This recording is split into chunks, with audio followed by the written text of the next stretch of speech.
Hey folks, good day to you. I'm pretty excited about this video because for the first time, I would like to introduce to our lever action community, old school firearm community, the my project, my 1892 Winchester project that some of you may have seen the previous videos of when I purchased the receiver only as a project. And I purchased the receiver on Gunbroker. I had to fight a couple of people on it by way of bids, and I won it. And just to make it clear, if you haven't seen the video, the receiver was stripped down. It was merely a piece of metal that had nothing in it, nothing on it, but it did come with the barrel and magazine tube. And long story short, it is finally complete. Um, I'm pretty happy with how it turned out. I'm no gunsmith, but this project was pretty fun. It was a little bit frustrating to find parts. It was challenging, um, but overall, it was pretty fun.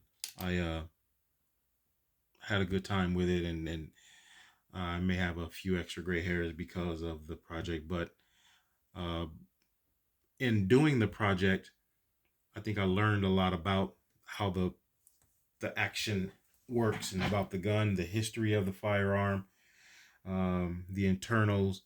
I mean, I had to buy everything from saddle ring to trigger, locking blocks, lever, um, the bolt, hammer.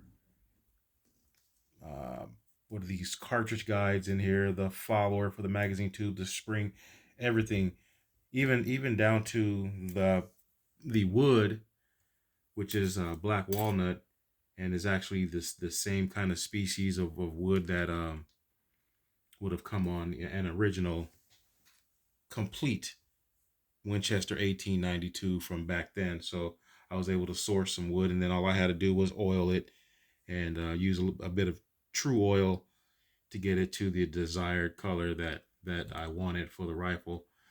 But um, each and every part that I had to source for this rifle carbine um, came from original 1892 Winchester 1892s, but from all over the country. I'm supposing, because some of the parts were sourced from companies like um, Old Arms of Idaho and some other places, eBay, Homestead, firearm parts or something. I think it's called Homestead, and then Gunbroker, as I said, and then just maybe 6 or 7 places that I got these parts from. So, um, but it all comes down to all the parts work together, and I was surprised and shocked and impressed actually of how all of these parts back from 1892 come together after all of these years, and now this rifle is technically, per serial number, 131 years old.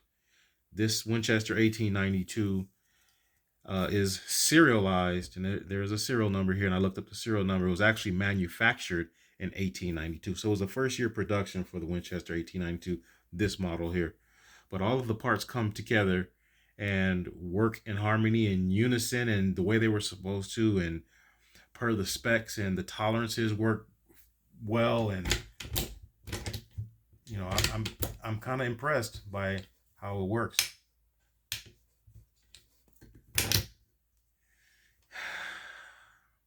Now we have to take it out and fire it.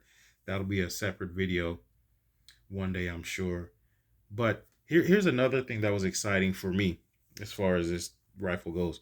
I was able to source,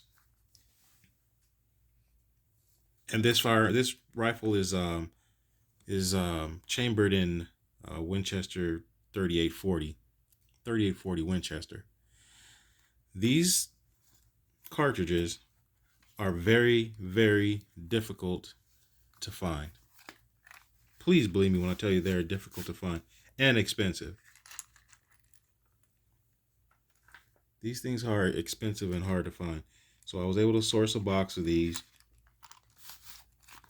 Now I'm not sure if I should fire them because they're so hard to get. And I got to do a few, but I don't know if I should disturb this box because when I read the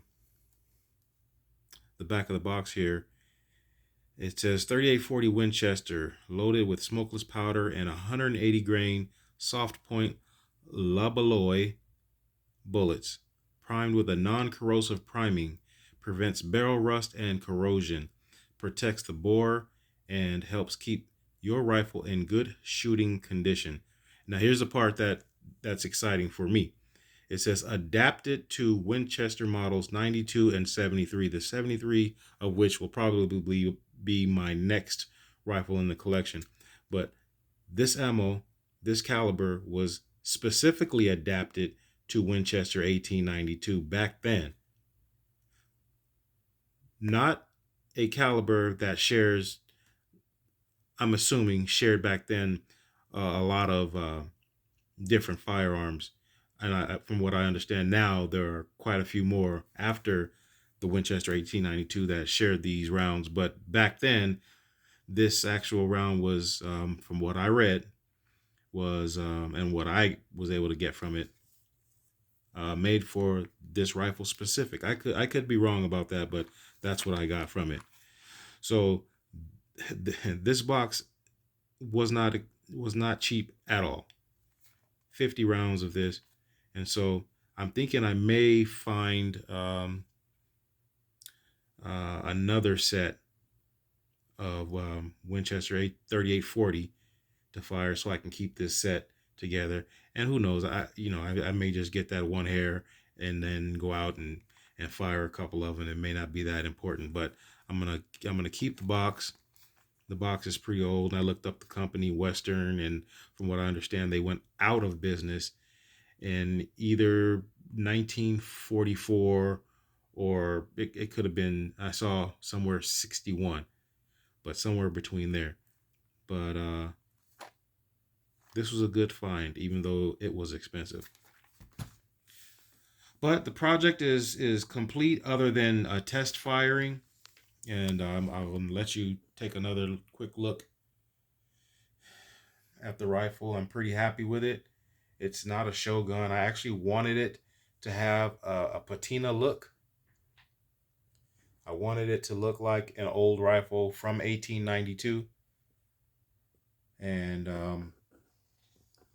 I was never interested in, polishing it down and getting everything perfect. And it's got some scratches and dents. And I wanted the character of a gun that was a firearm that was 131 years old. So I was excited about that. And it actually turned out to look just that way.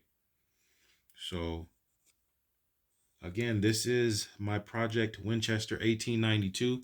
And I'm going to try to put a card up here to link it to the other video later on. And so those of you who have not seen the video when I actually brought home the receiver, that you can follow it from that point and see how it has progressed, and then what it turned out to be. So it's pretty nice to be able to say that you own a rifle or a firearm that is 131 years old. Not many people can say that, and I'm pretty happy about that.